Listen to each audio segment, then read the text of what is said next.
with the big superannuation funds, which I've got some concerns about. Looking under the bonnet and finding out, like, look beyond the pie chart really, and just sort of find out what's really underneath these funds, because some of it might be a little bit unsettling with what you find. The survival rate for actively managed funds, which a lot of these things are born from America, the survival rate's something like 57%, so over a 10-year period. So what does survival rate mean? Well, either it blew up and it's valueless, or perhaps it got under distress and needed to merge with something else, and it might that fund might not be there anymore. But in any event, it's still quite concerning, and unfortunately, a lot of those sort of funds do, they dabble in the derivatives and things like that, which can exacerbate an outcome, whether that's good or bad. So managed funds, I think, and I suppose even just more importantly today for Australians, what worries me is these, so-called balanced funds out there in the big end of town of superannuation.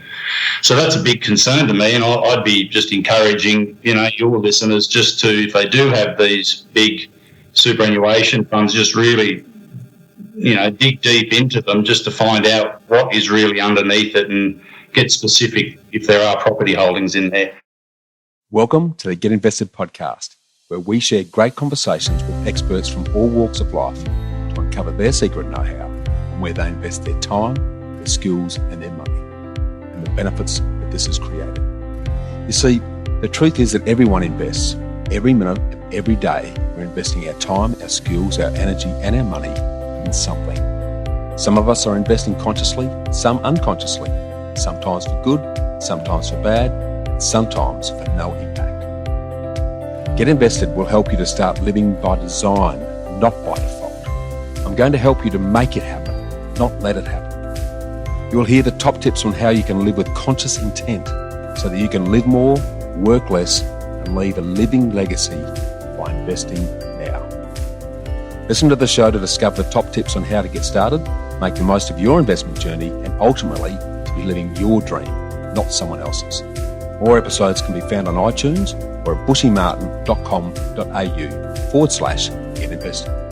Thanks for listening, and now let's get invested. Hi, freedom fighters.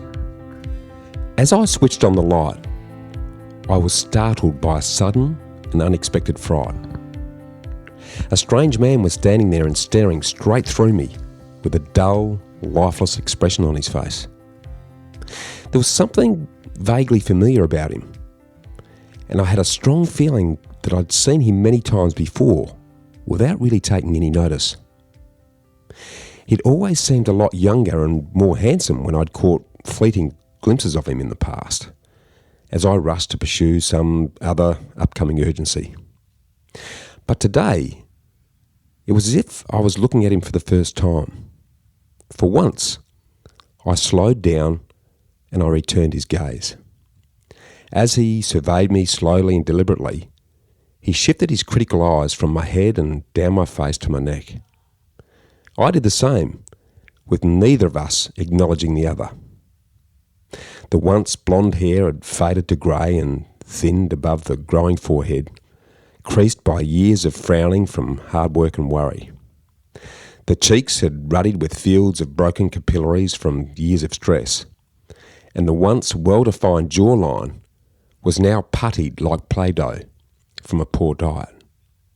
Faint crow's feet had appeared in the corners of the eyes, and bruised, puffy bags now cupped the yellowing whites that were laced with tiny, tired, bloodshot veins. I smiled tentatively, and the man smiled back, a somewhat half-hearted attempt tinged with sadness. The lips curled, but the eyes were deadpan. Within their depths, I could sense someone whose hopes and dreams had faded to pale. The once bright sparkle now seemed to conceal a shadow of quiet despair, and the resignation born out of years of doing what was required rather than doing what was desired. My blink left me with an impression of a complacent contentment created from the slowly dawning acceptance that this was as good as it gets. The man seemed to be unconsciously conscious, like he was sleepwalking on autopilot. And with a rude awakening, it finally dawned on me that I was staring at myself in the mirror. You see, it all starts and ends with you. And as Buddha says, the trouble is, we think we have time. Without thinking about it, I'd become comfortably numb and asleep with my eyes open, going through the motions like a wind-up toy. I was living without really living. I was like a happy drunk, turning to drink, or in my case, work, to avoid thinking about the cold, hard reality that the sands of time were quickly slipping through my fingers, and that I was scared about how I was going to be able to maintain my lifestyle when and if I could ever afford to stop work. Like a frog in a slowly boiling pot, I'd gradually and surreptitiously allowed the years to slip by while my dreams collected dust, and I focused on the immediate urgencies that life keeps throwing at us. Unfortunately, most of us are not even aware that our work hard and then retire on our super plan is going to leave us in poverty. For those few who are aware, most don't know what to do about it. For the fewer who are aware and do know what to do, the majority just don't have the time to do anything about it. And the very select remainder who have the time don't know who to trust to help them. So what's the answer? Well, have a look in the mirror, because that's your competition. Could this also be you? Have you ever caught yourself really looking at yourself and thinking, what's happened to me? Where have all the years gone? Are you going to continue to go through the motions and allow your growing fear of a fugal future to eat away at your body and soul? Or are you going to wake up to yourself, dust off your long-forgotten dreams, and get excited about the future again? For me, this moment of truth happened a bit over 20 years ago, and from that moment on, my wife Sonia and I made a decision to change our lives, to do whatever we had to do to follow our passions, while investing to secure our financial future so that we could truly enjoy life now, safe in the knowledge that our tomorrows were looking after themselves. When will this moment of realisation be for you? For many years, I've spoken to people who continue to wait for the right time to pursue their passions and then go on to protect their family's financial future. But this right time just never seems to happen. Some other urgency always seems to come up that gets in the way. And even if they do occasionally find the time to think about their future, they're just too tired and buggered to do anything about it. So they fall asleep in front of the TV, cradling a beer or a glass of wine, or scroll mindlessly through Facebook. Now don't worry, I fully appreciate how easy it is for this to happen. We all naively kid ourselves that we have lots of time and the future can wait. Remember back to when we finished high school, we were all full of excitement and idealism about how we were going to change the world and enjoy all of our newfound freedom. But then we got caught up in university or our new jobs, getting a car and spending our weekends playing sport and partying. Then came the partners, getting serious, moving in with each other and getting married. Next were the house and the mortgage with the pitter-patter of tiny feet close behind. School fees and family holidays followed, along with the need to work harder and longer to pay for the lifestyle that we believed our family deserved and expected. And then suddenly, without giving it a second thought, the kids were finishing school, starting uni or doing their own thing, and 20 years had passed by like a flash. During this time, our early carefree nature has been gradually replaced by an incessant nagging worry. In accumulating all of the outward signs of success and life's must-have modern-day pleasures, we've become a slave to them. When we started work, We did it because we loved it and we were going to change the world. Now we have to work just to pay for our continual lifestyle inflation. The home loan, the holiday house, holidays, clothes, eating out, car loans, credit cards, and interest-free everything. It's almost as if we've all become like Sisyphus of Greek mythology. Sisyphus was a bad king whose punishment from the gods was to ceaselessly roll an immense boulder up a steep hill, only to watch it roll back on him continuously for eternity. The only difference for most of us is that we're pushing a snowball instead of a rock. We start off pushing a small snowball up the hill when we start work, but as time slips by, that snowball just gets bigger and the slope gets steeper until eventually it requires all of our concentration, all of our energy and our might just to prevent the snowball from rolling back down over the top of us and crushing us in the process. We're stuck in a place of constant and growing strain and pressure just to survive. And we're forever exhausted, stressed and worried, without any sign of future relief. How long have you been trapped on the treadmill and secretly scared that to maintain your lifestyle income, you'll never be able to afford to stop working? Do you have a voice inside your head that starts whispering every time you meet someone who has invested and is getting ahead?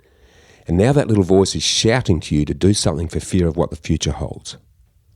How many times you've been warring with yourself and ignoring that voice?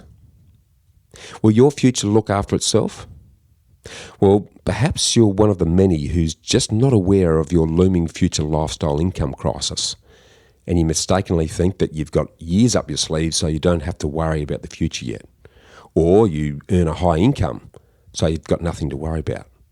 Or the perfect time to do anything about it just doesn't exist. And if it did, you don't know who to trust or where to start. It's just all too hard. Many of us keep thinking that all we need to do is work hard and play hard and the future will look after itself. So what do most of us do?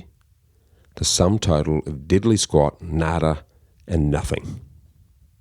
Sadly, most of us spend much more time researching and planning our holiday, our wedding, or a new car purchase than we ever do planning how to improve and protect our long-term lifestyle and financial future.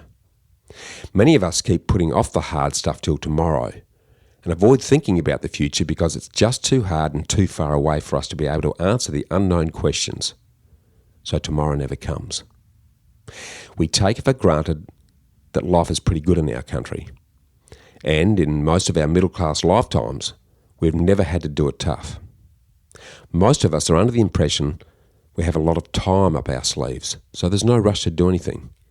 So we focus on the immediate and the urgent, and we put off the important. This is where our "no worries, she'll be right, mate" Aussie mantra has been allowed to blossom and perpetuate the myth.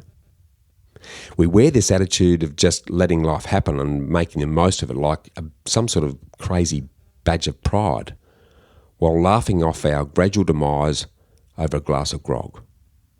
We live in a papier-mâché paradise that is here today, but will be gone tomorrow when we retire or try to stop working, but can't because we simply can't afford to. As a result, many of us just let life happen to us and then finally wake up one day and wonder, shit, what happened? But unfortunately, doing nothing is still making a choice. An unconscious decision to go backwards with disastrous long-term consequences for you and your family's future. This reactive outlook may prove to be a sign of future naive ignorance.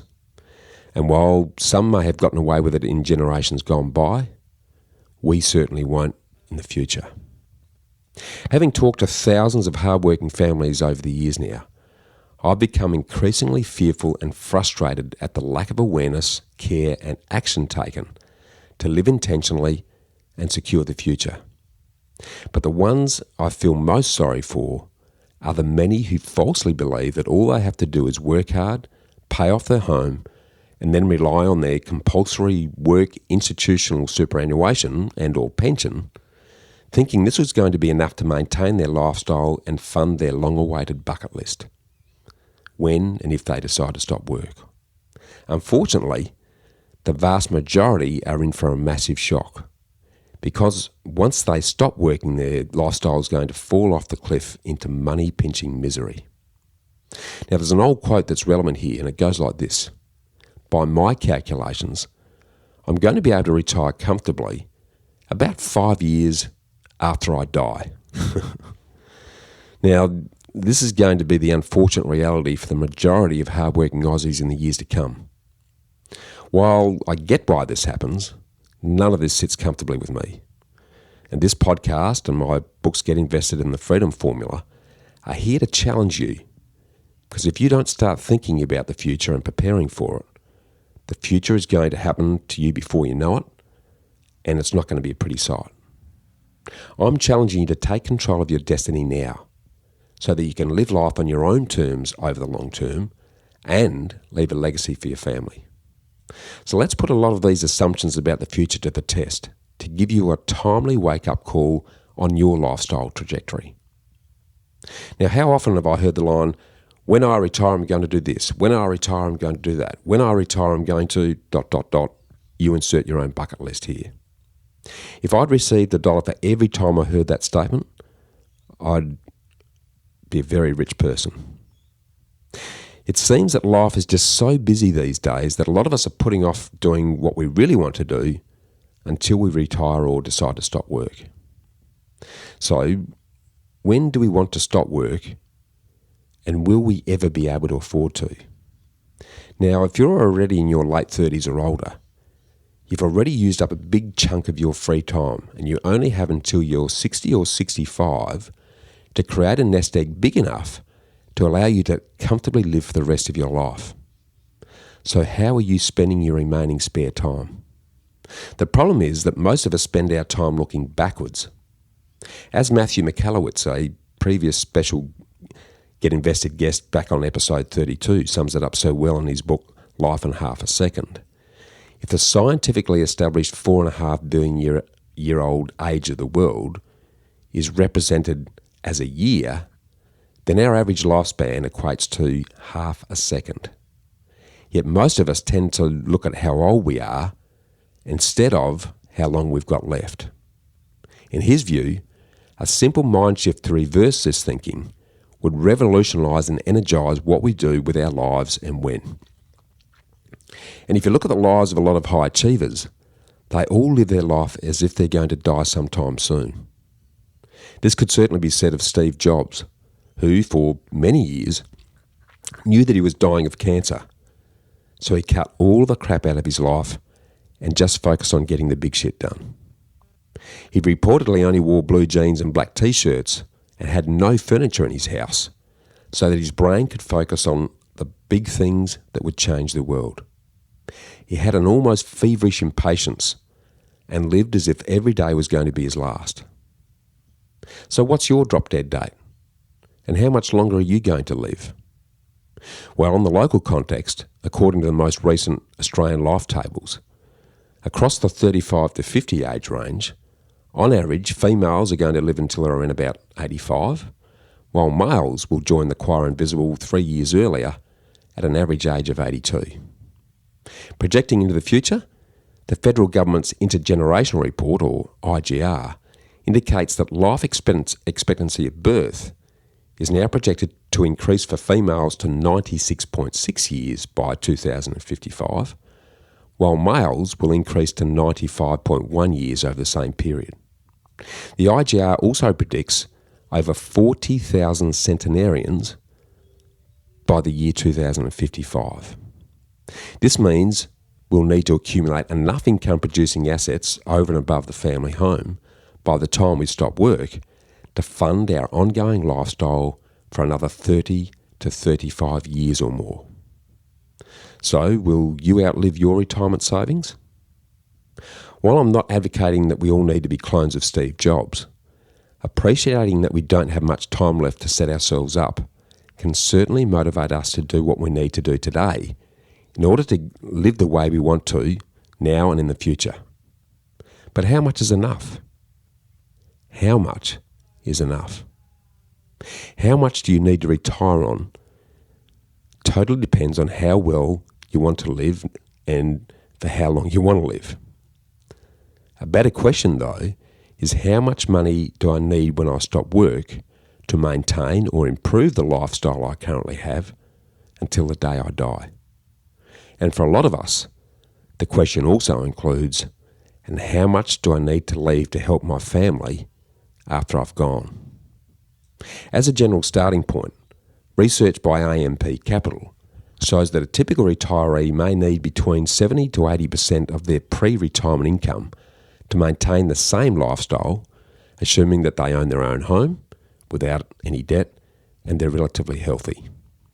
And according to the Australian Bureau of Statistics, as reported by the Business Insider, the average income of Australia's 9.3 million households was just over $145,000 in 2014. Now, adding annual inflation of about 2.65% per annum since then, this now equates to about $157,000 for the average income. In conservative terms, 80% of this figure equates to a lifestyle maintenance income of about $125,000 a year. And based on an average 5% net income return from whatever you invest in, this means you'll need a nest egg of $2.5 million when you retire to maintain this income. And in the current low interest rate environment, achieving a 5% return is going to be challenging in the medium term.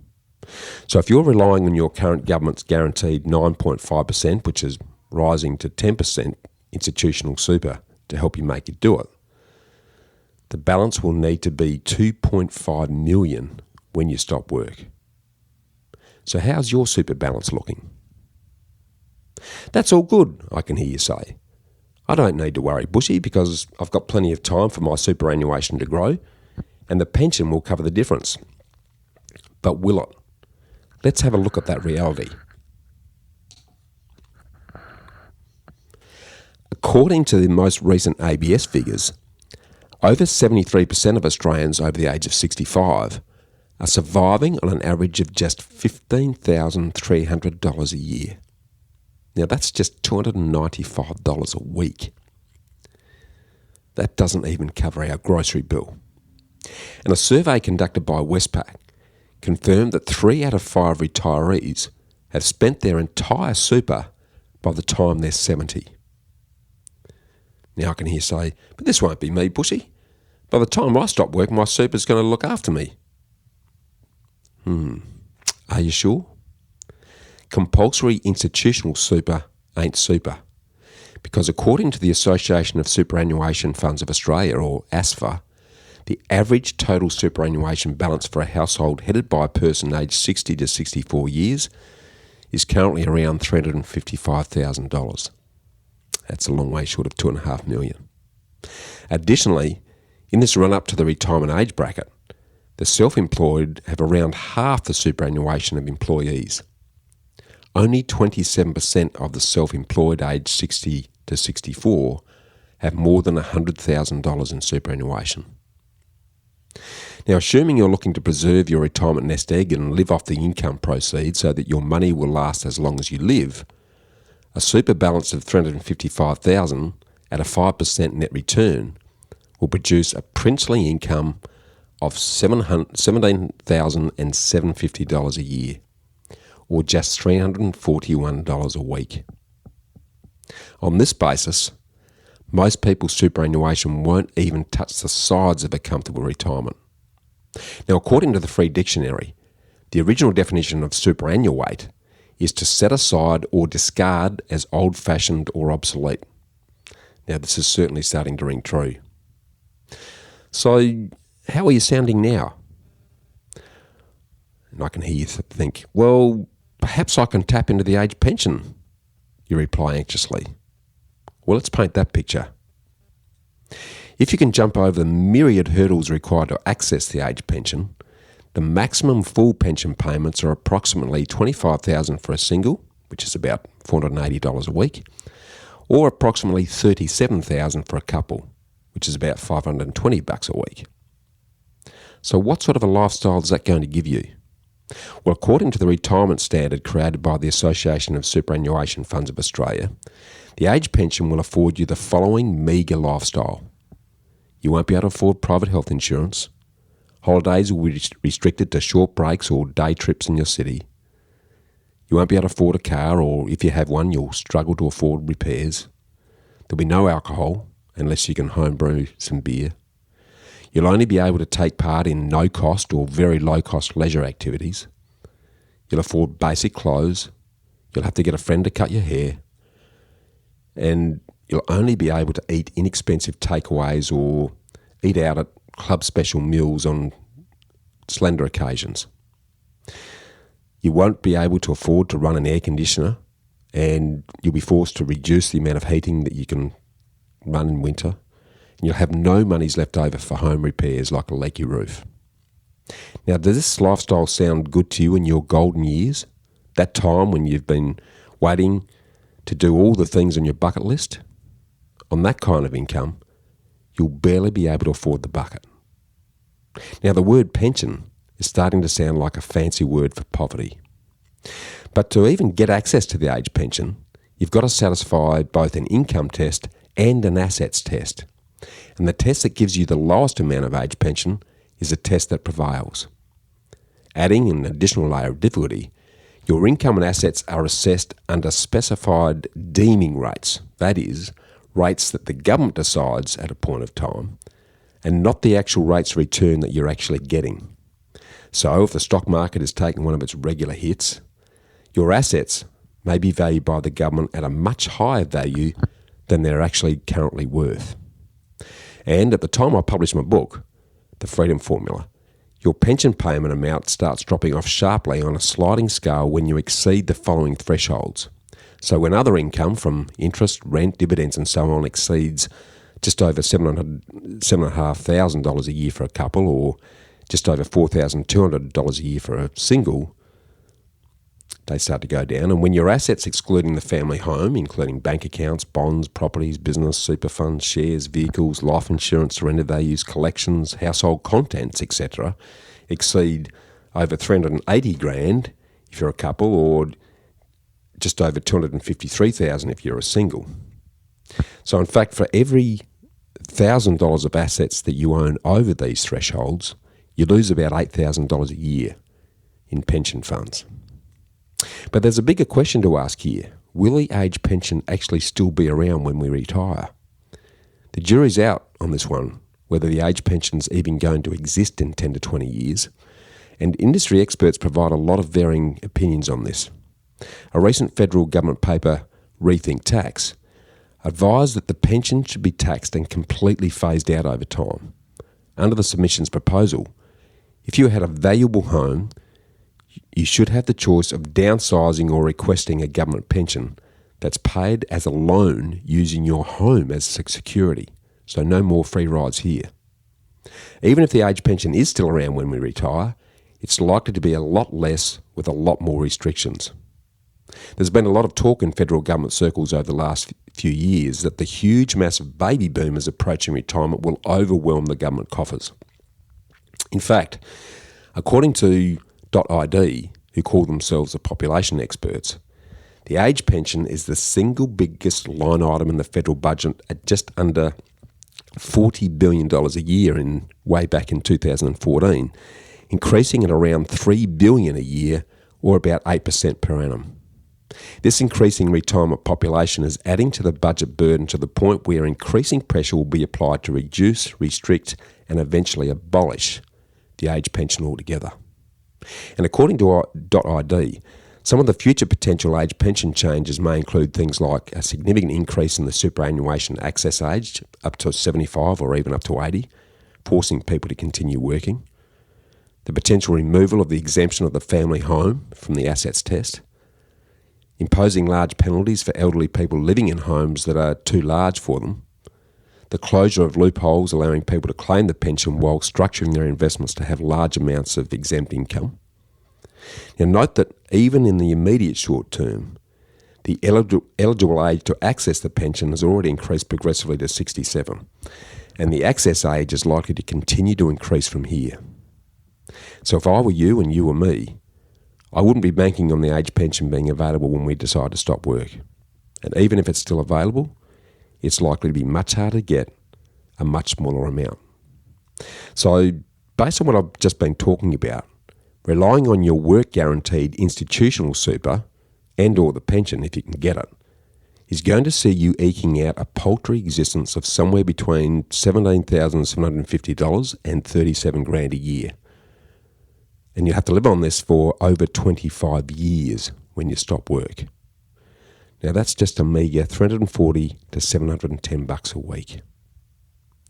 This is just between 14 and 18% or less than a fifth of the $125,000 a year or $2,400 a week that's required to maintain the current lifestyle of the average Australian household.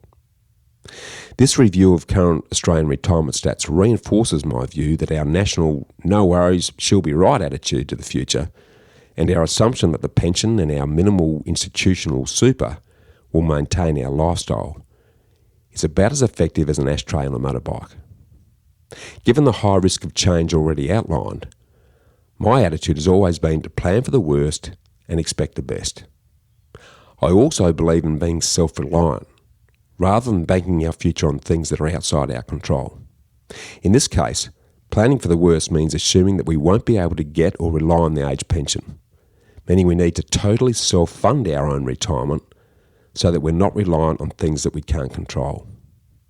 This sentiment extends to the big institutional superannuation funds.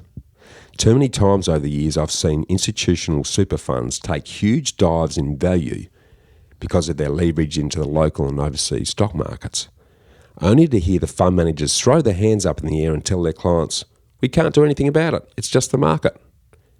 Yet they're still happy to take their sizable hidden fees and commissions year on year without any link to performance. This is just another sign of the endemic absence of responsibility that's undermining our culture. The disease that shirks responsibility and always looks for someone else or something else to blame. But don't let me get distracted. For many years, my wife and I have had our own self-managed super fund, or SMSF, so that the only people we have to blame for performance are the two people staring us back in the mirror. That's ourselves. So what is your actual current superannuation balance? And what's that projected to look like when you retire? Chances are it's going to fall a long way short of what you're going to need to live comfortably.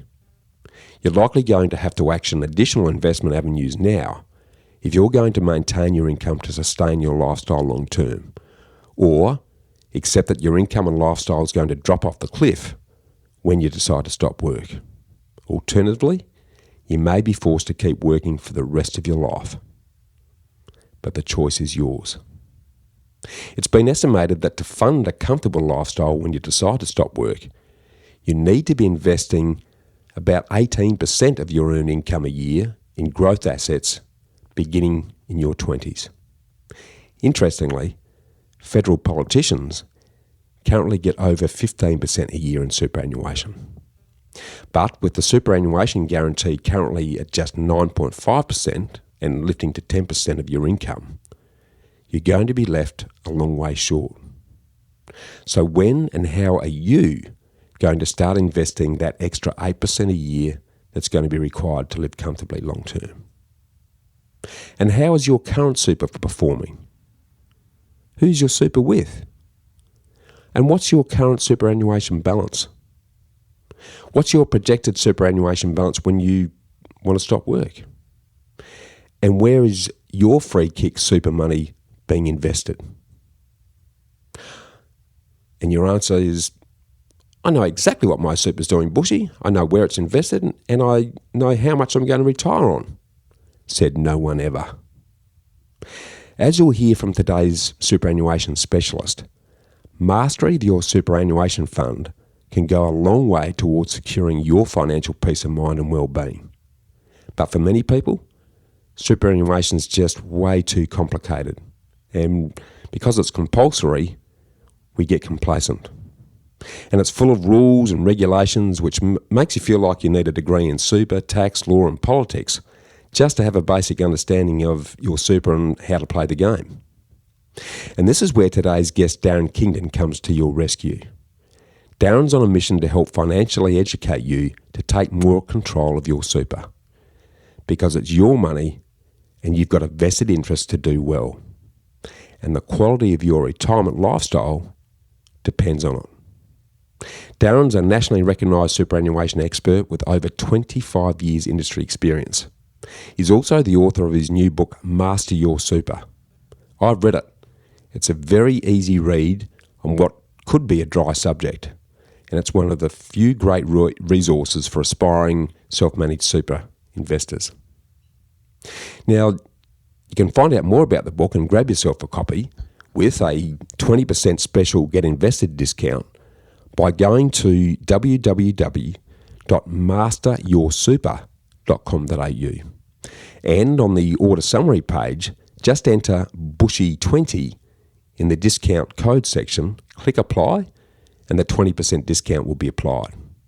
But get in quick, as this discount's only for a limited time. And Darren's also written other books on financial strategy, including Super Strategies for Wealth Creation and an online self-managed super fund guide.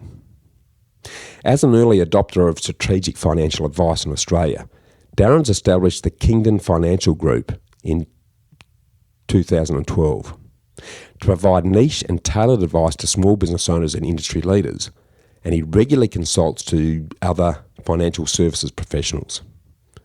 Darren's also a sought-after media commentator and has been sharing his insights with the Australian Financial Review for over a decade now. Now, in our enlightening chat today, Darren opens your ears and your eyes to the challenges and dangers of some institutional super funds, the risks of some managed funds and so-called balanced funds. He tells an interesting story about Buffett's bet. He outlines portfolios of the masters. He reveals the benefits of an all-weather investment portfolio that covers all 4 economic seasons. And we have a great discussion on the ins, outs and benefits of self-managed super funds, or SMSFs, in relation to investing in property, commercial property and a whole series of other opportunities, and how best to optimise them. So have a good listen out for that. Now, there's an absolute treasure trove of information shared by Darren on the sleeping giant of your super. So here's your chance to get yourself up to speed. And of course, I need to stress that nothing that we talk about here on Get Invested is intended as financial advice, and we suggest that you seek out independent professionals to address what's right for you and your situation. Now, as Henry Ford famously said, if you always do what you've always done, you'll always get what you've always got. So, if there's a safe, easy and affordable way to maintain and improve your lifestyle and secure your future so that you can work less, live more and regain your time and your freedom, would you be interested? What if you could continue to devote your time to your career and spend your nights and weekends with family and friends, while investing in a way that didn't chew into your salary and savings, but would create a recurring income to ensure that your future is looking after itself?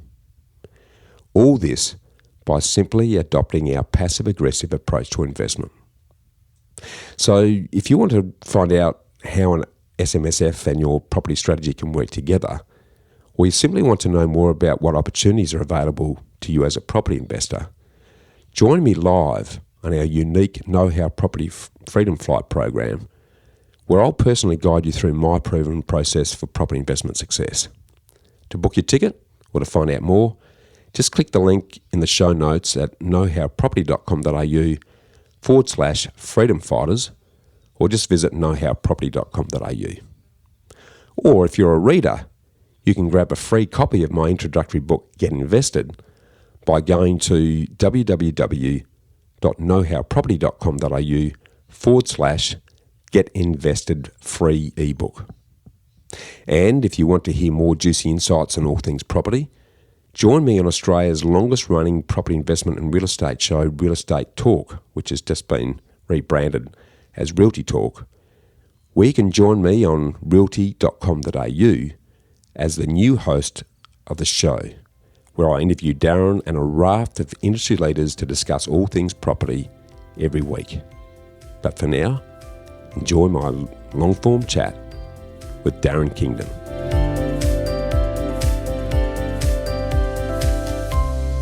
Hi, freedom fighters. Now, for many hardworking Aussies, superannuation's often undervalued, misunderstood, and unfortunately, generally a forgotten about subject. Or it's an invisible, necessary, and sometimes boring evil that people feel rips about 9.5% out of their pay packet every week. But that all changes when you hit your mid-50s and you have your, what I like to call your oh shit super moment, when you suddenly realise that perhaps your super isn't going to be big enough or enough to allow you to work comfortably. And let's not mince around here. If used and managed properly, super can be the key to sustaining your financial future, and it's a sleeping giant. So to debunk, demystify and sexy up your massive opportunity with super and what you need to do about it, I'm joined by leading super guru, Darren Kingdon. So welcome and let's get invested, Darren. Thank you very much for having me, Bushy. Look forward to it. Yeah, mate, it's been great to have you on, and thanks for reaching out. I've been reading your awesome book, Master Your Super, which we'll talk about later in the conversation. But, mate, for those listeners who don't know who you are or much about you, can you sort of start by giving us a rundown on who you are, what you do, and most importantly, why you do what you do? Yeah, no, great. Darren, as I said, Darren Kingdon. I run a small financial services practice out of Brisbane, and basically we help protect and grow family balance sheets, and so we do a lot of things from estate planning through to just project managing goals and assessing them and tracking goals. And also I'm sort of now a personal finance author, and the reason why I do it basically I just love goal setting with clients and being on the journey with them. Yeah, okay. Being part of that work-life balance. Yeah, and goal setting is certainly something that some Aussies are very good at and some aren't. So we might dig into that a little bit later. But mate, before we do that, I'd love you to sort of talk through your journey so far and share with us where you've invested your time, your energy, and your money over your life journey today, and focus on what you've learnt from both the ups and the downs of that journey and how it's shaped to where you are now. Yeah, no, I could certainly relate to that oh shit moment that you were talking about just in the intro there, because, look, I guess for the first 30 years of my life, I've had a happy childhood, but my main focus probably for the first 30 years was around cricket and trying to be a cricketer. And then you get to the end of your cricketing sort of days, and then you start to focus on probably between 30 and 40, focusing on a career, and I did that with AMP during that period, and was really, I guess, focusing on my income and the income column, but not really paying any attention to where that money was disappearing to. And then I guess we had the sort of the GFC, and then had to make a recalibrate, lost a lot of money along the way. And then basically just start to rebuild and start my own business, which is around about sort of 10 years ago. And then really starting to focus maybe less on the income column and more on the assets column. So certainly, and I guess in the beginning, I really didn't pay much attention. It was really a week-to-week thing, probably till I was about 30 years old, just chasing the cricket dream. Yeah, well, and that would have been pretty exciting at the time, mate. And it's there's a lot of guts and glory in the sports hero mentality. Yeah, there's also a lot that people see the ones who do well out of it, but don't see so much of those that don't quite get there. I mean, you've been quite successful, and I wouldn't mind you sharing that with us, because I'm pretty sure you played Shield cricket for Queensland at one stage, from my dim distant memory. Well, that's right. I did. Look, I played a lot of first grade cricket in Sydney and Brisbane, and I did play a couple of games for Queensland. And I went overseas a few times and played league cricket in England and so forth. So it was sort of like a fabulous time. I wouldn't change anything about it. If I did change something about it, it was probably just starting to have a little bit more of an eye on the future. But at the same time, look, I mean, yeah, as I said, there wouldn't be much I would change because, I mean, all my pretty much dollars and time and energy just went into being a better cricketer, and that was how and obviously you're only young once as well, so that was, I guess, my mindset and approach at the time. Yeah, tell me, because particularly at the time you were doing it, there wasn't the sort of money floating through the sport that there is now.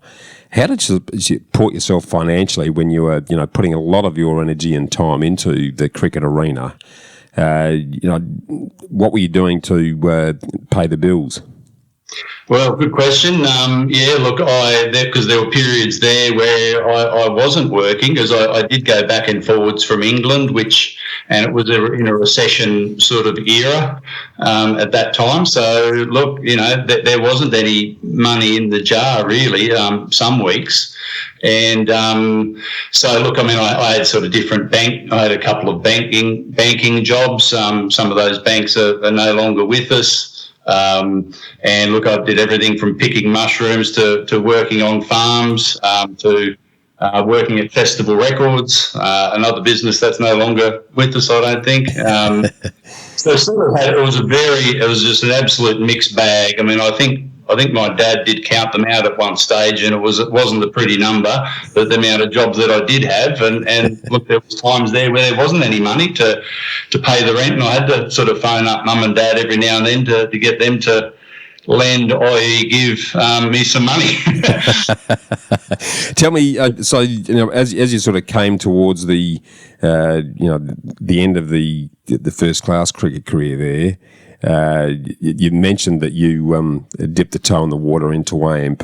What attracted you to AMP as an area that you thought might be worth spending your energy in?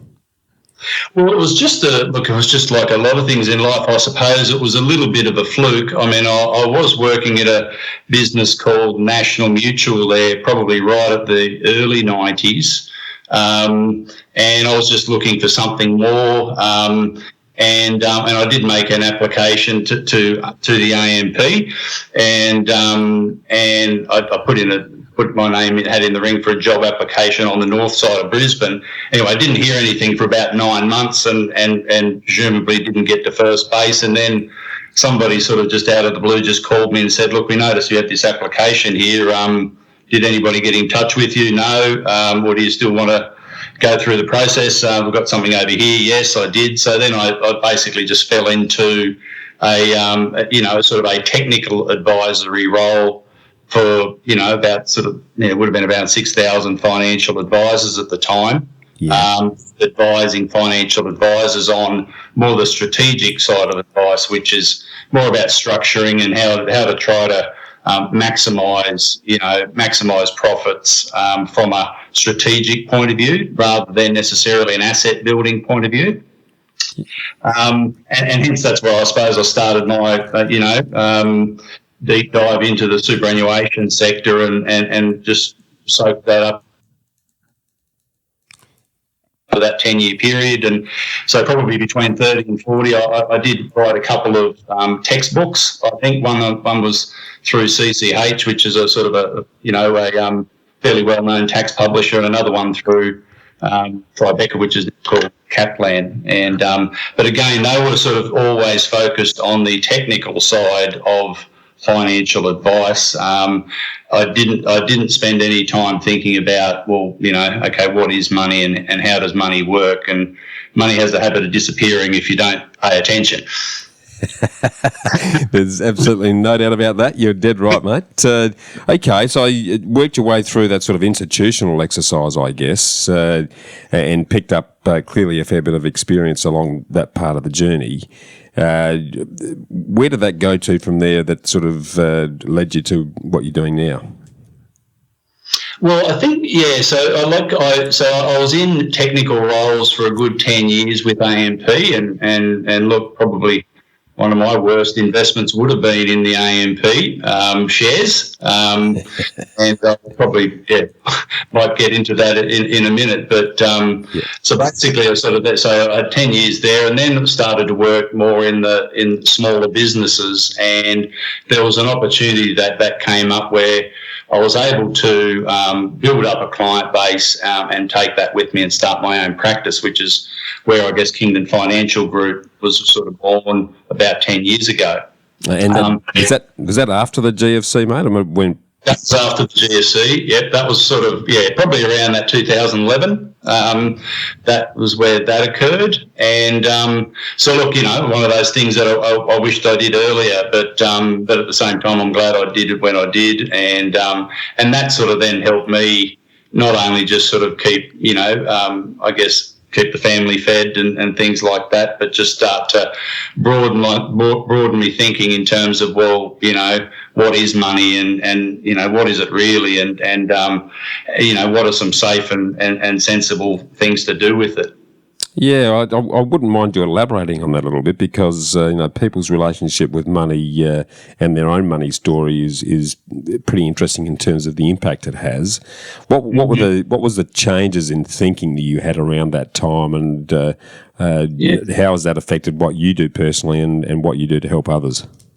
Yeah, well, there's quite a bit to unpack there. But basically, I do remember, I think in my cricketing days, I was told, well, a mentor of mine at the cricket club said I should go and speak to a financial advisor, and I had to go and put $80 a month, which was the minimum, and which I didn't have, by the way, into an insurance bond. It was called an insurance bond at the time, one of those very, high sort of commission-based products. So I ended up into that, and I did get something out of it, I think. I might have got over, by my early 30s, there might have been sort of 11 or 12 grand there. I took that, and then I believe I then went and got a couple of stock tips, I think, and I think that might have went into 2 stock tips, probably into AMP as well, and that's then sort of, they basically all cratered to the ground, and basically that sort of went to nothing, that type of investment. And then I suppose as an employee of AMP, there was lots of opportunities to buy AMP shares at extreme discounts, like you can buy AMP shares for $20 or $25, which was a great deal at the time. And we probably know where those sort of shares are ended up. Unfortunately, I didn't get out completely, but I think I did liquidate 75% along the way. But it's that's a never-ending reminder about not hitching your wagon to one horse cart. You need to be diversified and have a few more irons in the fire in order for the machine to work properly. Yeah, it's there's a few things in there, isn't there? There's stock picking for starters, which is like going to the horse races. Yeah. And if it's based on tips from mates, then it might sound good, but it doesn't have a lot of research behind it. And the insurance bonds, I got stuck with one of those MLC things years and years ago, which I was. That's been me. That might have been me. Well, good grief! It's that was one of my worst investments, because it was the way it's performed. The fees to change it or shift it were more than what it was going to cost to leave it there. So and it's still there, and that's about nearly 40 years ago, mate. And if I could also add, Bushy, on top of that, I did have some. So then I thought, well, okay, well that's not working. So maybe I should go and sort of throw some money at fund managers, because they'll definitely they know a lot more about it than me. Interests. So I think we did have some money at different managed funds throughout time as well, and many of them became either insolvent or like frozen funds and things like that, and with not a lot of money left at the end of the day. So then that led me, after having been battle scarred on the insurance bonds and AMP shares and whatnot, then I went to the managed funds. That didn't work for me, so then I thought, well, look, I've got to start paying a bit more attention and start to do a bit more things for myself rather than relying on others. Yeah, I'd love to delve into that, because I generally ask guests, what do you consider to be your worst ever investment, and what lessons have you learned from that experience, and what lessons can you pass on to the listeners that will assist them and avoid the same thing? So you've sort of touched on that a little bit already with that sort of range of initial dipping the toe in the water. Dig in a little bit deeper, if you don't mind, in terms of the lessons that you took away and what you're now doing differently for yourself and clients as a result. Yeah, well, look, I guess just on the shares, for example, there's at least 10 different sectors in the stock market, and they don't all work in unison. And it's sort of often it's about knowing that there are different sectors in the stock market and having a real diversified portfolio. So really, you want to be having probably at least 20, 25 stocks. And sometimes ETFs. ETFs are often a good way to start as well if they're properly liquid and they're well targeted. So having a real portfolio rather than just a couple of shares, and looking, I suppose, looking at a lot of clients' affairs over a long period of time. A diversified. You own ANZ and Westpac and NAB and so forth. By having all the banks doesn't make you a diversified share investor. So sort of it's certainly about knowing that and actually getting the toe in the market without necessarily exposing yourself, because you don't know what the future is going to hold at the end of the day. So we always need to have something in reserve that can do well in other economic seasons. So that's probably a big thing just on the share market side of things. And then really, I guess on the managed fund side of things, look, I mean, I know that there are some good managed funds out there, but if you look at the statistics, especially in the hedge fund world, it's atrocious. Like, great Bogle, they're 1 in 5 of them, rated to the ground and go to zero. So, it's important to, even if you are in that managed fund world, whether it's sort of, with the big superannuation funds, which I've got some concerns about, looking under the bonnet and finding out, like, look beyond the pie chart, really, and just sort of find out what's really underneath these funds, because some of it might be a little bit unsettling with what you find. Well, I think you've made a really good point, and I think wouldn't mind you sharing, because the survival rate of some of those managed funds is a bit iffy, I understand. Can you just put a bit of light around that for the listeners, because they're probably not going to be aware of that? Well, I think I wrote about it in the book in a couple of areas there, and I can't remember the source, but it was quoted in the book, and something like the survival rate for actively managed funds which a lot of these things are born from America. The survival rate something like 57%, so over a 10-year period. So what does survival rate mean? Well, either it blew up and it's valueless, or perhaps it got under distress and needed to merge with something else, and it might that fund might not be there anymore.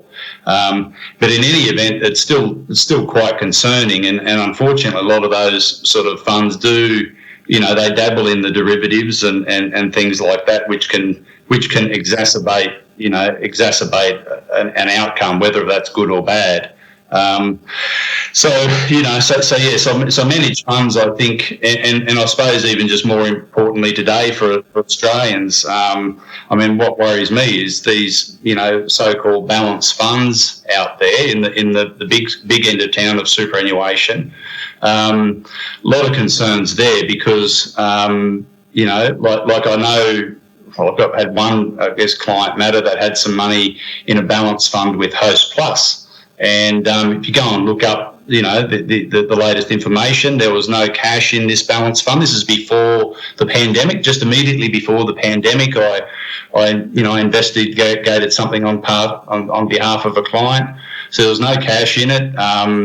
And they, there's a large unlisted component which they don't actually value the asset. So they're generally speaking reluctant to let you know what addresses are in this property portfolio or this property development portfolio, because it compromises people's thinking. And sometimes these balanced funds have up to 15-20% of the total assets of of the big super fund in them. So what is it really worth? And what, it brings under the spotlight, well, what sort of, okay, they might be reporting sort of thing, reporting returns in one way, but what's really there? And I'm really worried about CBDs as a general rule. Like owning, big end of town usually owns CBD buildings, and I know in Brisbane some of the iconic buildings are only 30% occupied at the moment with all the changes in behaviour that's going on. So that's a big concern to me, and I'd be just encouraging, your listeners just to, if they do have these big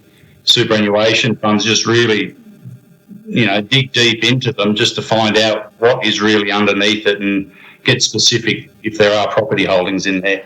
Totally agree, and it's I think a little known fact that the big super and institutional super funds have historically been quite heavily weighted into CBD office buildings in particular.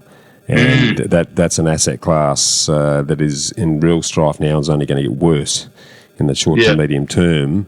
Very interesting that you as someone in the industry found it difficult to dig in and find out what properties are actually part of the funds, and the sort of term balanced funds doesn't sound very balanced at all when you hear it that way. Fake balanced fund, Rushy, I think. And you know what they tell you. So I mean, you'll get the authorities and you'll ask the questions, but you always get fobbed up with the commercial in confidence, response, which is, in other words, they've got to protect their secret sauce in inverted commas, and this is what makes them better than everybody else. But hopefully your listeners have a bit more luck than me with finding out what's really in their superannuation funds and making these inquiries so they can make an informed decision, because you do worry about, it's usually the lazy investor's usually the one that foots the bill, looking a bit beyond that annual sort of member statement that you get, asking lots of questions to your fund, I'd really encourage your listeners to do that. Yeah, the other thing too that sort of circling back to what you mentioned around the managed funds exercise is it's something that mentioned in the past, and that is that managed funds normally means that you're paying a much bigger chunk out of your funds to pay advisors to be supposedly managing those dollars on your behalf, which those costs can have a significant impact at chewing away at your returns over the long term. What's your thought around that? Well, great point. I mean, I did a piece on that in the book Master Your Super, which was called Warren Buffett's Bet, and he famously had a bet with 5 of the biggest and best hedge funds in America over a 10-year period, and they stumped up an amount of money for charity, and Warren Buffett just invested in the cheapest index fund he could find just before the GFC, mind you. And then that was sort of, there was 5 aggregated best of the best sort of hedge funds in America, and look, and just that the fees absolutely, well, I mean, the astronomical sums, and I think Warren Buffett called them financial helpers, but really it was sort of a lost decade for them. I think the index over that period was around about 8%, which is roughly what you'd expect on a 10-year period in the equities market, where I think they might have been around 4%. So it was sort of quite a difference between, again, just evidencing between that passive, whole of market sort of approach versus hedge funds. They can get cannibalised a bit with fees, and it's important to be really across that, because that is effectively a return that you're not getting. It's a return that you're paying for them. Like it's an infinity return for the fund manager, not for the investor. Yeah, it's a very good point. You talked about in the book, and I love this expression, the asset class of weapons of mass financial destruction. Is what we've been talking about part of that, or are there other instruments that listeners need to be aware of in terms of its potential impact? Well, yeah, look, there are, derivatives, in financial markets like options, futures, but at the end of the day, they can be used for protection, which can protect the downside of a portfolio, but a lot of the time they're used for speculation, which means that, I guess whenever something gets leveraged, the outcomes get multiplied many times over, both on the upside and the downside, and when there's debt involved, then it can be a fairly devastating effect. So that's not something that other than for protection measures and in protecting I say a retirement portfolio towards the end of a person's working life. And look, it is a Warren Buffett coined phrase. Just got to be very careful with debt, because playing with debt, that's great. But look, and I think learning, part of the journey is about learning about debt, but you'd be using it for assets that produce income rather than just for speculation, which is where people sometimes come a cropper. Yeah, it's very good advice. One of the other exercises I thought was really good in the book before we start digging into the world of self-managed super, you mentioned some guru's portfolio, or the master's portfolio asset allocation approaches. I'd love you to share some of that, because one thing that I see a lot of investors don't do is think carefully about diversifying and hedging their portfolio. Can you just sort of give us an example of one or two from the book that will just open the listeners' eyes to the sorts of approaches that they might need to adopt? Yeah, no. Look, so there was an interesting one that I did put in there because as part of the Warren Buffett annual newsletter, he actually his wishes for his family is to have 90% of his residual wealth. He's giving a lot of it away, but for his family, he is simply advocating an S&P 500 index fund. And 10% in bonds. So I think it's just I often find it's just a great way to build a conversation, because I guess at the end of the day we all need to learn that there's certain assets that do well in different economic environments and not others. And look, and the cold hard truth of it is that there are 4 economic seasons, and so we've got high growth, low growth, high inflation, low inflation. No asset class as a whole does well in all 4. The best you can hope for is 2 out of 4. So in terms of that, building a real all-weather portfolio, then having all of those bases covered is a very important part of capital preservation. So, if the markets do go down another 25% again, which undoubtedly they will, well, you're not going to be giving yourself a permanent injury, and you've got opportunity to invest more. Yeah. That's sort of just one. And then I guess, Jack Bogle, which is sort of the traditional 60-40 fund, which is 60% into diversified stocks and 40% into bonds. That's potentially a dated concept these days, because I'm very worried about bonds and where they sit in the cycle at the moment. And stocks are sort of looking, quite expensive from a global perspective, given the amount of money printing that goes on and the unlimited purchases that go on by central banks. Stocks are looking quite high, bonds are looking quite high as well. So that was deemed to be a diversified portfolio at one point in time, and that was sort of coined by Jack Bogle, who's the pioneer of sort of index funds in America. And then probably just one final one I'll mention is from Ray Dalio, who is probably regarded as the top hedge fund guy in America. And that's where you start to sort of delve into, well, look, okay, we might just have 30% into shares and 7.5% into gold and 7.5% into commodities, and some bonds and things like that. And that's sort of starting to cover more economic seasons. And we sort of did some back testing of some of those portfolios just to see where they sit from a risk perspective as well as a return perspective over a long period of time. So that's sort of an interesting exercise. But I suppose the goal of that sort of section in the book was really just to, help people think a bit more beyond just shares or just property or just, precious metals, for example.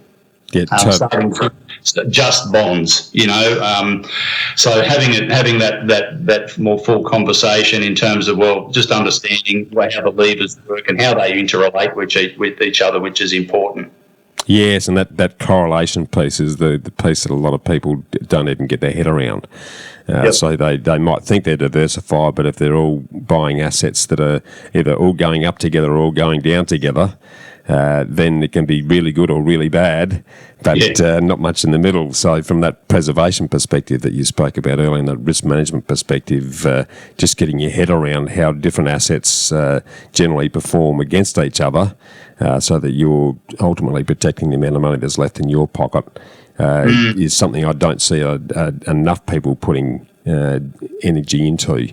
But so let's have a quick chat because, in my own view, and I don't know that a lot of Australians appreciate this, but our superannuation system is an absolute free kick that you just, and you know this way better than I, but I just don't think similar types of opportunities exist around the world where a nice meaty portion of our income is being force-fed into opportunities that can replace our income over time.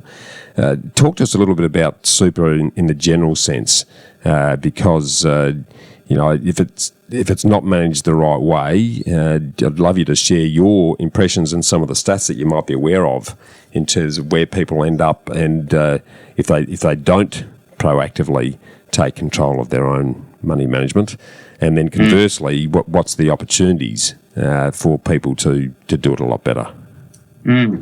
Look, I think, superannuation, it's probably the only sort of legal tax haven in the world when you think about it. And as you say, that there is a bit of a free kick there to the extent that, we've got sort of, the superannuation guarantee. So there's money that automatically is going into the superannuation account each week or each month or whatever it is. And that is going towards one's retirement. But in terms of superannuation generally, it's important to know what choices you do have, because there are a number of choices out there. We've got things, we do have things called self-managed funds, which is where people have, wanting to get on that financial education journey and take control and do a bit more for themselves.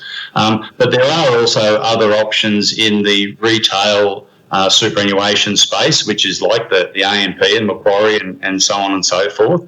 And then you've got the industry super funds, which is like the Australian Super and Host Plus and Q Super, those sorts of guys.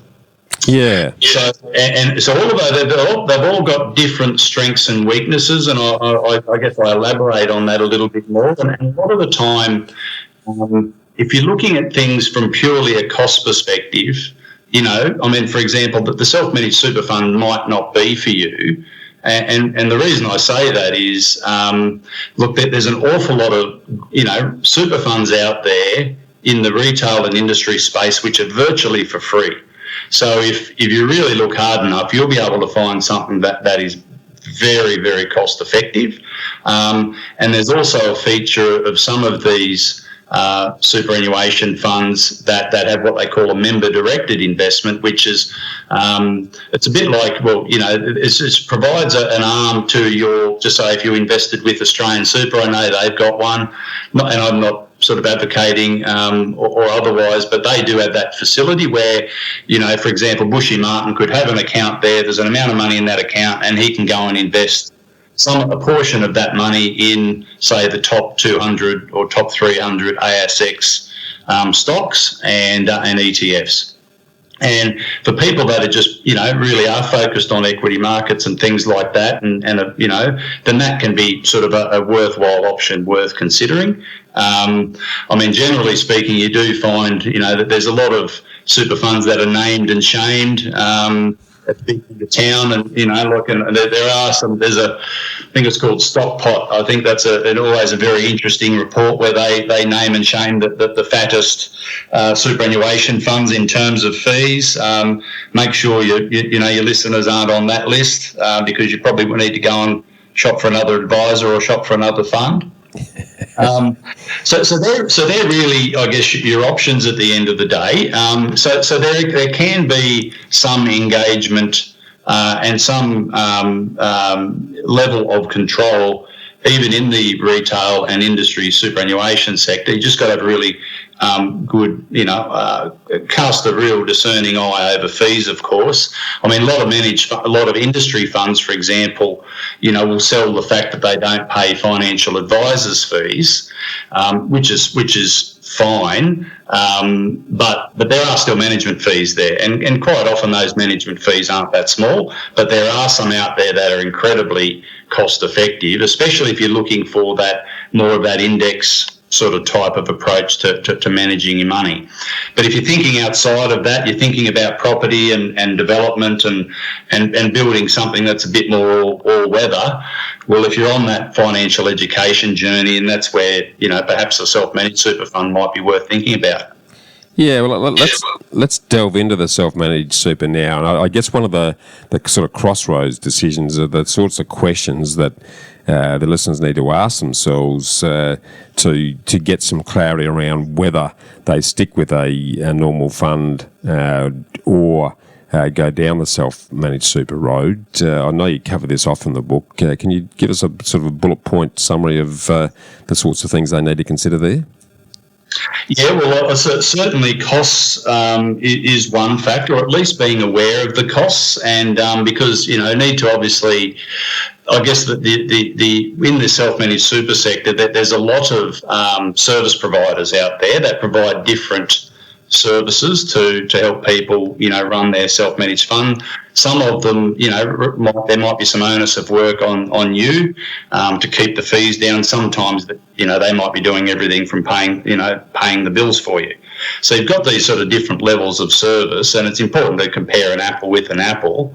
If we look at statistics and just sort of raw numbers on it, a lot of the $500,000 seems to be bandied around a lot these days, and that may well be about right. But look, I've seen many cases where a lower investment number could work out okay from a pure cost perspective, and sometimes more than that as well. So depending on the level of opting in and opting out of services attached to the SMSF administration, because effectively in SMSF it's like another trust. There's still annual reporting, there's audits, there's ATO fees and things like that. You might be paying a financial advisor if you're wanting to get counselled on certain things. So, all of that needs to be sort of thrown into the melting pot and have a real look at the cost benefit of staying or leaving. But I would argue, more importantly to that, it's sort of more about, about your attitude to your own, financial education and whether or not you're there for the long haul, or if you think this is going to be a quick fix and a quick win, you might be sort of rudely shocked. I mean, a lot of people sort of, I guess from the mistakes I see have seen people made over the years, quite often it's on the back of, something going wrong with their fund or under delivering. They then sort of roll it into a self-managed fund, and without really any financial education, they might want to go and buy a property. And then they realise buying properties, generally speaking, if you're going to do it yourself, it's hard work, it's a grind, it's a relentless sort of pursuit, sort of finding the right property and giving yourself a bit of margin of safety and those sorts of things. And unfortunately, a lot of those people then, lose patience and they, grow impatient. They buy something off the plan out in the sticks with a rental guarantee, and all of a sudden the value of that property over a period of time is plummeted. And so there's sort of some of the things where people do lose patience and they don't really have a plan to begin with, which is probably more to the point. Yeah, and that is the key. There is no real plan other than I like property, or some spruiker has said we can get you into a great property if you set up a self-managed super fund. We don't see quite as much of that now as what there was some years back. Thank heavens. Tell me, just around that subject then, because again you cover this well in the book, what's the ideal mindset that someone with a self-managed super fund needs to adopt? Well, if they want control, I guess they want control, and they're real seekers of knowledge, and they're interested in financial advice. They want to, also want to know a bit about the system. Like there's a lot of great sort of tax benefits attached to superannuation, and like a lot of those can help improve your returns just by simply knowing how to pay a bit less tax along the way. So it's like a risk-free rate of return if you can sort of save some tax on your savings along the way, and really just having the right mindset, so you take action and you learn from your mistakes. So when you make mistakes, you dust yourself off, you learn from it and you move on. So if you're sort of in that sort of mindset and you're prepared to sort of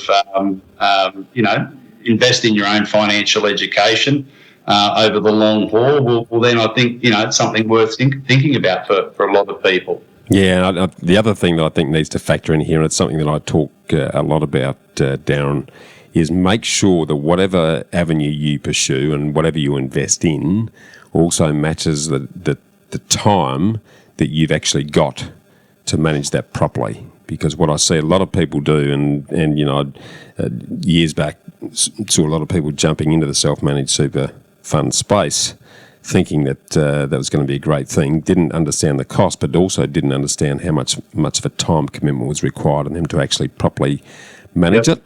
And what inevitably happens when people get busy is that things fall through the cracks, and all of a sudden they're not getting anywhere near the sort of performance that they were expecting to get. What's your thoughts on that? No, well, that's a good observation, and probably an example of that as well is that if they, I guess in that same scenario I talked about with before, where people roll over money into a self-managed fund, if they can't find the property that they desire, quite often they end up getting sucked back into that managed fund world as well, because it sort of becomes too hard, or the process of investing and investing a bit of time and effort into and thought into investing, quite often they get sucked back into the managed fund world, which can mean that, well, effectively you're doubling up on your costs. So there's really, there's generally speaking, there are exceptions to this rule, but generally speaking, having managed funds in a self-managed fund defeats the purpose in many ways, because really you want to be able to, the purpose of it is for you to take control and you do more for yourself. There can be some scenarios such as, look, there might be a particular market that you're wanting to invest in that might need a manager. And usually that might be a very small, sometimes a smaller part of a portfolio, but putting the lion's share back into managed funds, why would you do it? Yeah, exactly. Just fees on fees, basically, and costs as a result. Totally agree. Okay, well, I wouldn't mind delving a little bit more into the property side of self-managed super, because it's had unfortunately a bit of a bad rap for some of the reasons you've spoken about. Some spruikers trying to flog these what they try and promote as dual occupancy, flat passive income properties that end up being in the boondocks and have no growth potential and just doesn't stack up. That's the bad side, but there are some very positive sides, and one of the obvious ones that sticks out for me is if you're running your own business and you need business premises, and you've got a property that you're going to hold beyond retirement age, then it's a very effective way to deploy some investment funds, and very, very tax effective, both initially and ongoing. Can you put a little bit more colour around that, and perhaps some of the other areas where property might be appropriate to be considered in a self-managed super fund? Yeah, and look, I think that's probably when you look at the most successful self-managed superannuation funds in terms of their asset performance, a lot of the time there is, strong elements of real, investment grade property in there, and a lot of the time it is linked in some way to a small business. So self-managed super funds can, buy business premises and lease them back to your own business. So effectively the landowner can be the self-managed super fund, whether directly or potentially if there's borrowings, that's got to be done in a slightly different way. But the overall sort of scenario is that property can end up being owned by a superannuation fund that you pay rent for to your own fund. So you're not paying a landlord or a stranger or a bank. It's going to your own superannuation fund at a low tax rate, because the maximum sort of tax rate for superannuation funds is 15% on its income, and that can potentially go to 0%, once you get to what they call retirement phase, and when you start drawing a pension. So it's extremely tax effective even in the worst case scenario with 15%, but also on top of that, it's a way to keep the bottom line of the business down. So by if you charge yourself $50,000 a year rent, and that's all got to be commercially justified, that $50,000 is actually a tax deduction for your business, so that can help keep the business taxes down. And you're able to then convert, I guess, assets from an active environment, which is like an at-risk environment, your business, into a passive environment, which that money can then be used to invest and hopefully grow that from there. So business real property that's probably the utopian sort of strategy for small business owners if they already have if they already have a business that's owned elsewhere. There's a number of different. There's probably at least 12, 14 different ways in which a property can be moved into a self-managed superannuation environment, to be able to get the benefits of, I guess, having growth, potentially not taxed at all if it's sold in retirement, or if it's never sold, that's fine. And along the way, rent won't be taxed any more than 15%, and your business get a tax deduction for it. And on top of that, because the rent that a fund receives is that's an investment return. That has nothing to do with your contribution cap. So you're still allowed to add another $25,000, for example, into the coffers of the super fund, and just makes everything extremely tax effective. And it's just a way to build wealth and have it sort of taking it from an at-risk environment, which is your business, to a lower risk environment, which is your super fund. Yeah, there's certainly layer upon layer of potential benefit there if you're in that position of running your own business. So real food for thought around that. Mate, you sort of briefly touched on earlier in our conversation that you felt, given the waters that we're moving into, and it's fairly obvious from everywhere you look at the moment in most assets, whether it be equities or property, that there's a sort of an emerging potential asset bubble occurring, particularly in the US, but to a lesser extent here. And you mentioned that the old 60-40 fund, while it did have some relevance at a point, probably doesn't really apply now, given where bonds are heading and where stocks are looking pretty expensive and the action of the central banks. What would your thoughts be then on what investors need to start thinking about moving forward in the short to medium term? Yeah, look, I'd probably just start by saying, well, look, there's certain, it's always an interesting conversation when you just sort of think about, well, what assets can go to zero? Like, which ones can crater to the ground? And generally you find, well, can't go to ground. Most people would say real estate, if that's sort of properly looked after and you keep it clean from a debt perspective, that can't go to zero. Gold and silver, I don't believe, can go to zero. But things like stocks, well, they can go to zero. Derivatives, they can go to zero. Bonds, they can go to zero. So sort of in a really simplistic way, sort of, often just honing in on what could go wrong, and then obviously preparing for the worst, because you can't really predict your future. All you can do is prepare for it.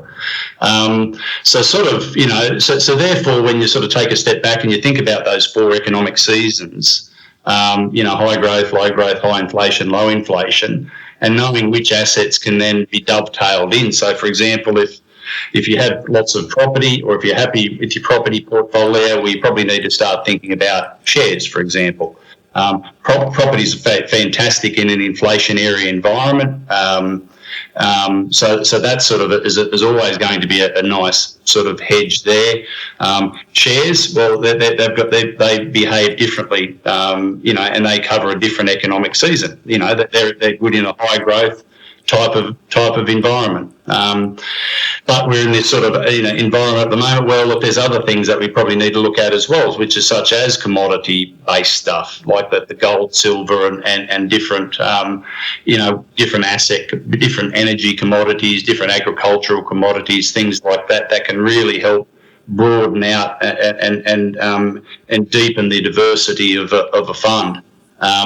So I think, a lot of the time, well, if you've already got your shares and you've already got your property, well, then looking for things like commodities, is another important place to start. Because I think, you often hear talk about paper assets, because generally speaking, if you think about things in terms of what is a paper asset, a paper asset is a bond, like that's just like a loan, and it's not abnormal for loans to not be repaid. So that sort of is same with shares. Shares can go to zero, bonds can go to zero. Some would even argue like fiat currencies, like 650 times in history, that's gone to zero. So it's sort of, having real assets in a portfolio, such as in the commodity space, I think it's a really important sort of conversation to have with clients at the moment, just to help build out that diversity in a portfolio more and more. Love it, and we can't have that conversation given the talk about fiat currency. For those who aren't aware, fiat currency is basically the printed currencies of the country. So for many years the sort of global mean has been the US dollar as a fiat currency, but as we know, central banks can just keep printing unlimited amounts of that. The latest craze, and I'm sure I'd be interested in your thoughts around this, but when I start hearing people talking about how they're looking at selling their property to buy crypto, I start to spasm. What are your thoughts around the current crypto craze? Look, just fascinated by it. I've been probably studying it quite a lot over the last year and a bit. Have I done it myself? No. Have I had clients that have dabbled? Yes. And one sort of, well, actually two extremely successfully, breathtakingly successfully, in fact. And I think when getting back to that conversation about what can go to zero, I think there's probably one or two crypto, maybe three out there that I don't think can go to zero. But don't forget, there's like probably 3,500 of them now, and most of them are fake. So and it's all about, whether or not there is going to be any adoption at the end of the day. But the whole Bitcoin is sort of fascinating to me, because there's a lot of things that are happening where it's nearly becoming too big to fail. Insofar as, well, there's many states in America now, like some of the big ones even, that just pay, people pay their bills, their rates and their taxes in Bitcoin, in certain states in America. And we've seen a lot of take up with NASDAQ companies now, such as the Teslas and the PayPals and whatnot. They're now in on it, and certainly Wall Street is dying to get in, they're dying to get in on the action. So there's this more money that's potentially sort of happening there. We don't know what the future is going to be. A lot of people will talk about it being, legislated out or regulated out. But it is a trustless system, and I guess that, to your point, like the whole fiat currency system is purely based on trust and the good faith of governments. But how much faith will you keep having in a government? For example, like America a couple of years ago, it had $5 trillion in expenses, $4 trillion in tax revenue. So so they're $1 trillion short. And so what did they do? They just went and printed another $1 trillion. And so the balance sheet of the governments, well, okay, so it's $30 trillion in debt now, that they might have $7 trillion in assets. That's taking trust. We're just having to trust the government to be able to, and look, it really gets down to how many people in society sort of will trust the government with their money. Because there's people, I've met people from Venezuela that have had, control, alt, delete of their money, and so it's just important, I think, just to be aware that, study the history of money and see what sort of happens when fiat currencies sort of get out of control and debt gets out of control at a country level. So then it gets back to real assets, doesn't it? Like, real things that people need and want, in daily life. Interesting. Yeah, it's a very interesting area, and in our current times and what's going on, there's a lot of dynamics there. So, but it all comes back to me to what you said earlier in the conversation. And if you're diversifying and you're making sure you've got the majority of your funds in real assets or assets that can't or won't go to zero, then regardless of what happens, you're on the right track to protecting yourself, mate. You've spoken, and I've sort of dabbled in quite a few areas that you talk about in your book, Master Your Super, and it's a great read. It's super's generally not a subject that keeps you excited, but you've got this happy knack of breaking it down into bite-sized lumps and quite engaging conversation with lots of examples and some great quotes that go with it. Just to sort of bring that to a head, why did you write the book, and who should read it, and what are the key take-home messages as you see it? Yeah. No, thanks for that. Well, because as I said before, I think the whole textbook thing with superannuation sort of has been done to death, really. So, thanks for that feedback. I was sort of hoping that it would be more relatable to the lay person and to people that are thinking a bit further afield and looking to do better for themselves and their families. The reason why I sort of wrote it was really I've just become, concerned about two things. Concerned about the big end of town superannuation funds and people being lulled into a false sense of security with their balance funds.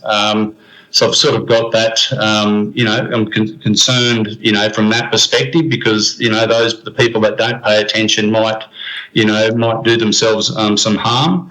And also, conversely, in the small superannuation, people that already own a self-managed fund, not all of them are done well, and a lot of them are done without a real plan and not having a real plan. And as a result, sort of, suffering losses. So really I wrote it just to be able to sort of help those people just be able to make smarter decisions with their money and just give them some tools to be able to make their own assessments and their own judgments and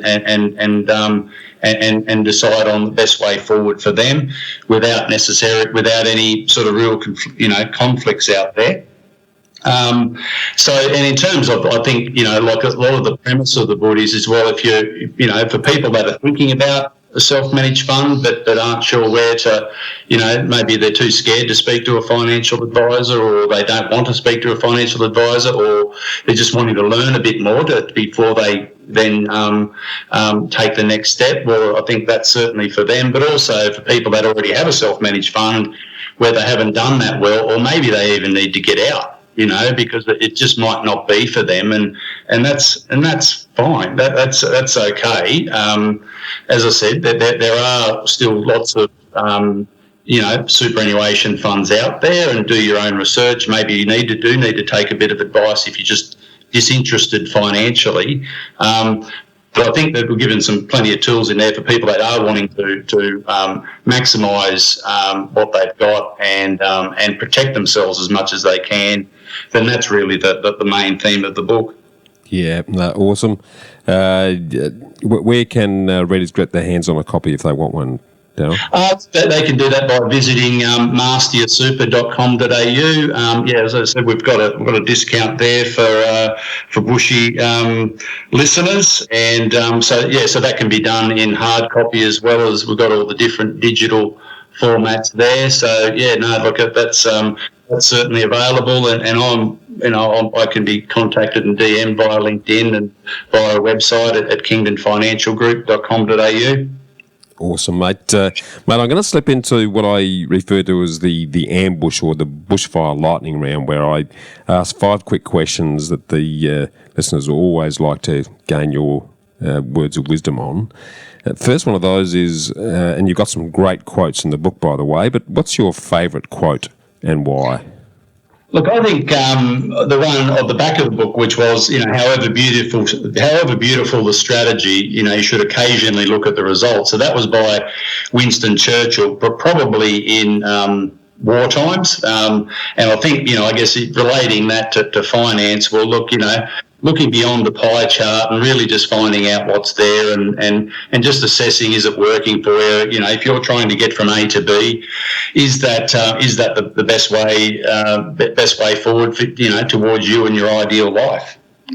So I always sort of, and I'll put that one on the back of the book. I've always sort of quite fond of that one. That is a cracker, mate. I actually haven't heard that one before, but good old Winston was he was a good man for some of those great quotes, wasn't he? Absolutely. Now, talking about the authorship business bit for a minute, apart from your book, Darren, what's the top book that you'd recommend the listeners have a read of and why? Well, I reckon I would say The Richest Man in Babylon, mainly because it's really the godfather of all personal finance books. And I guess that's, when I decided to do a bit more for myself, it started from that. And you do find at the end of the day, most of the great personal finance books since are really, somewhat a derivative of that or have been derived from that in some way, shape or form. So that's a great starting point. And but look, from there, don't stop, keep going, keep going down to Think and Grow Rich, and then all the way through to now Noel Whittaker and mate of our Pete Wargent. They've got great advice, personal finance advice. Really get into the deep dive. Yeah, I totally agree. And I mean, I've got quite a few in Noel's books, and they're just across a whole, very Australian-based, which is what I love about them. And same with Pete Wargent stuff. It's very relevant to us here and now, as is your book in terms of the Australian context. So, great suggestions. Mate, back on the investment topic for a minute. What's both the worst and the best piece of investment advice that you've ever received? Look, probably, worst, probably just getting sucked back into the managed funds world when I just wasn't paying attention. I think that was probably the worst bit of advice I got. Best bit of advice, happy wife, happy life. I think that's what I'm often told at home. So that's probably important, but. I do, and I will always take the advice of my wife. So that's certainly important, and it is important. Yeah, totally agree, mate. 100% agree. Yeah, that's a good one. Now, last one. Sorry, go on. I do like one.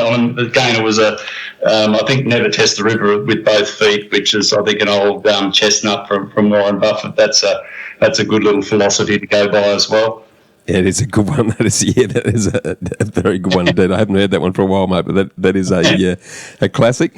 Mate, if we turn to yourself for a minute, in the last question of the series, what's a personal happy habit or rewarding ritual that you believe has contributed most to your success today?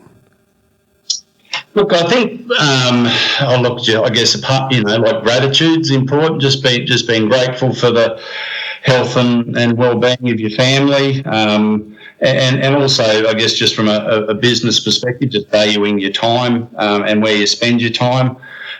Financially, I think just really simple things like paying yourself first if you're in business and learn to save to invest, and don't be afraid of making mistakes. Take action. Learn from your mistakes and start again. I think that's sort of some habits that we try to go by in the Kingdon household.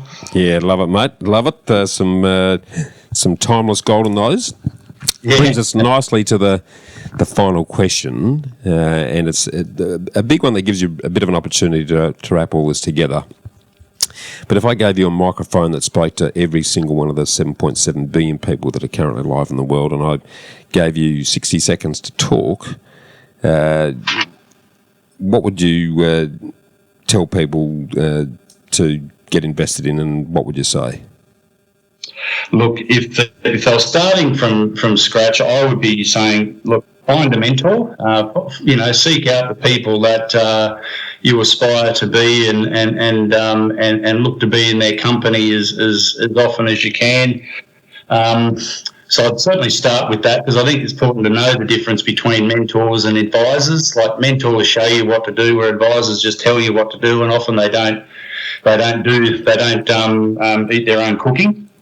Find some land. I think that's the cornerstone of virtually all great portfolios. So if you can find that piece of dirt, they're not making any more dirt, and arguably it's shrinking just with the footprint of high rises and things like that.